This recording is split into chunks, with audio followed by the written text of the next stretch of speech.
As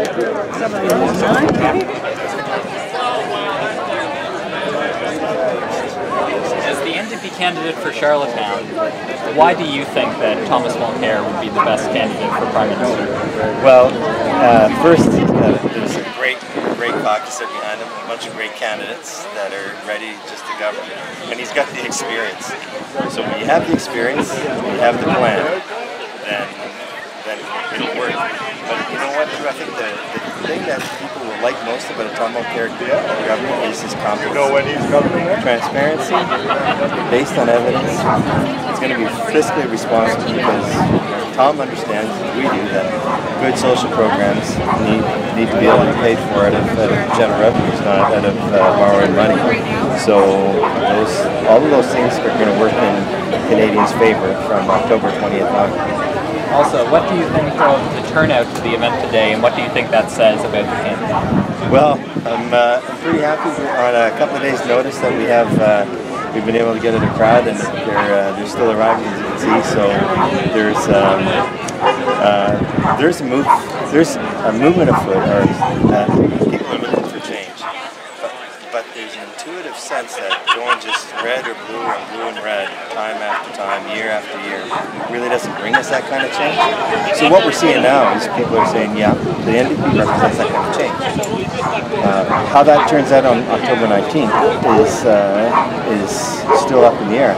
But this is the first time, and I've been canvassing for the NDP for 20 years in this district. It's the first time that I can say that we're so close that a win here in Charlottetown is absolutely in the cards.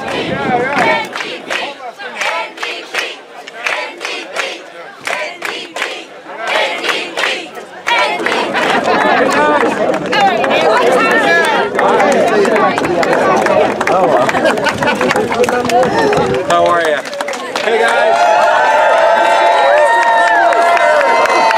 What excitement to be here on Prince Edward Island. Oh, wow. Across the country, whether we were in Vancouver or Toronto or out here in PEI, there's one thing that Catherine and I have been hearing constantly from people, is that they want change in Ottawa. And the other thing they tell us is that more and more people that we're meeting, I've just met somebody who showed me his NDP card from 1962. But we've also been getting tons of people coming up to us and saying, you know what? Never voted NDP before. You're getting my vote this time. I know that you're the ones who can get rid of Stephen Harper. And that's what this election is about, replacing Stephen Harper's politics of fear and division with our politics of hope and optimism. Talking about what we can accomplish together across this great land of ours. Remember in 2011, after 5 hard years of work, Jack and I were convinced that we were going to break through in Quebec, and all the pundits and the commentators say, you can't break through in Quebec. They don't know who the NDP is. Remember what happened? 59 MPs in Quebec. Wonder what kind of bet you could have won if you had decided you were going to bet in the month of May of this year that the NDP was going to form not just a government, but a solid majority government in Alberta. But we did it. They said we wouldn't break through in Quebec in 2011. They said we would never form a government in Alberta. On October 19th, you watch us go. Canadians are tired of the old politics. We were watching Justin Trudeau as he was doing the same thing as Stephen Harper. Stephen Harper wants to decide in advance the results of any competitive bidding for contracts with our military. What we're saying is you've got to put in place a clear, objective process where the public will know that they're getting the best bang for their buck. They're both trying to decide in advance. One of them's decided to exclude one company. The other one's decided no other company is allowed. What we want to do when we're spending your money is to make sure we have a process where we define what we need for our military or any other government purchase. We go and get the best price. That's the way we're going to manage the economy. We have heard the other parties talk for over 30 years about bringing in a pan-Canadian system for childcare. Now we have a clear plan. It's been costed. It's been brought forward. The Liberals, after promising it for decades, are now saying it can't be done. Justin, let me tell you this. It's not because you in the Liberal Party couldn't get it done that it can't be done. The NDP is going to get it done. This has been 10 long years for Canada, where our democratic institutions were not respected at home, where our international reputation has started to fade. We're the only country in the world to have withdrawn from the Kyoto Protocol. We're going to stand up. When I was a minister in Quebec, we worked hard to reduce greenhouse gases every single year I was minister, and we did just that. I remember here on Prince Edward Island, I worked hard with the then environment minister here. You were one of the first to start bringing in wind energy, and you were a model for what could be done.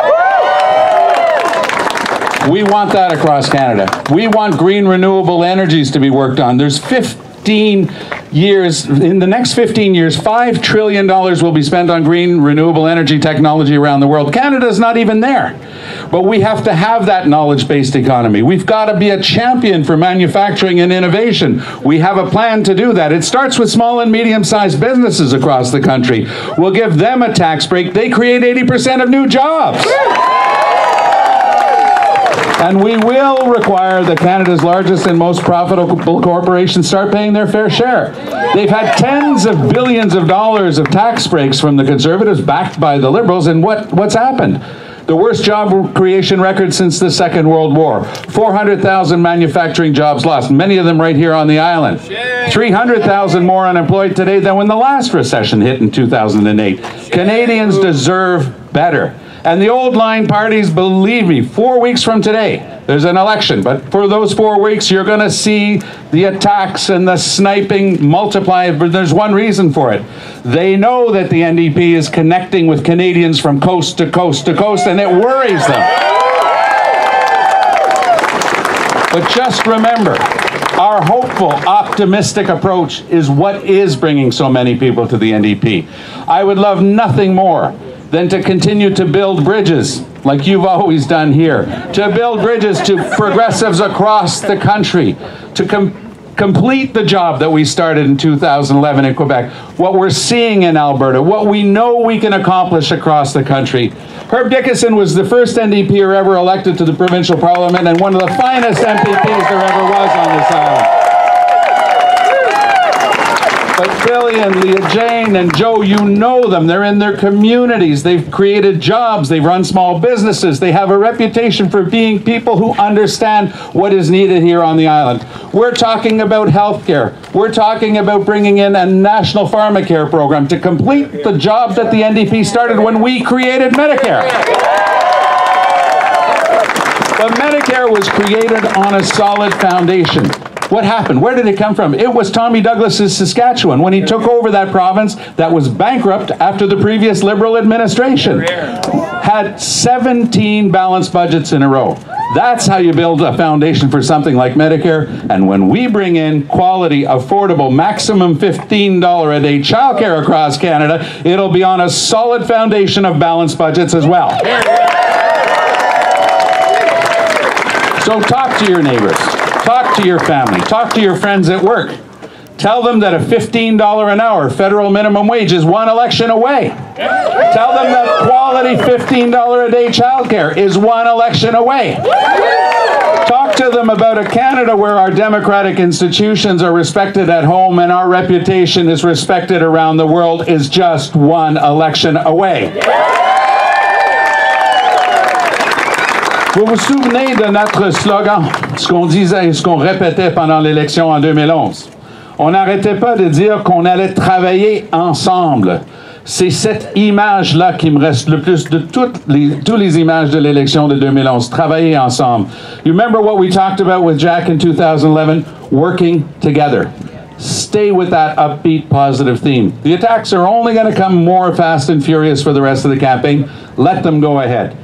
Canadians know that there's only one team that's talking about getting to a Canada where we're respected here at home with our institutions and around the world, where we assume our obligations to reduce greenhouse gases, to come to grips with the reality of climate change, where Canada starts playing a positive role on the world stage. That's the Canada that we want together. Let's talk positively about respecting each other's rights. Let's talk positively about building the Canada of tomorrow, not just for this generation, but for generations to come. Merci. Thank you.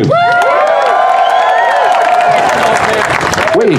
What is the NDP's position on the current student debt crisis, and what do you think of the apparent lack of discussion of that issue during the election campaign? You know, when I traveled across the country last year on what I was calling a kitchen table tour, the very first stop we did was in Sault Ste. Marie, Ontario, and I can honestly tell you I was shocked, because the young couple that received us in their home, I just asked, because I'm a curious guy, because they both recently finished. They had master's degrees. They were going to do fine.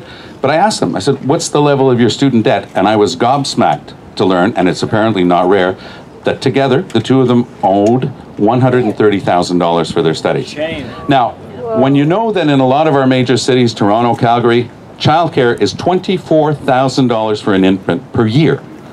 And if you owe $130,000, and if the homes in your area are worth $500,000 and more, and a lot more in some of the cities, how are you supposed to start off in life? So we have to look at the history, how we got there. But when I talk about increasing inequality, and the biggest inequality being between generations, it's precisely because of that. The federal government stopped spending on post-secondary education. At the same time, it stopped spending on social housing. And you know who was in power when they stopped that? The Liberals. Now Justin Trudeau likes walking around the country with Paul Martin. Every time he does that, I'm going to remind Canadians that when they cancelled the Canada Housing Strategy, that was a tragic mistake, and we're still paying for it today. When Paul Martin cut 24% of the social and health transfers to provinces, that was a tragic mistake, and we're still paying for it today. The only way to change is with an NDP government.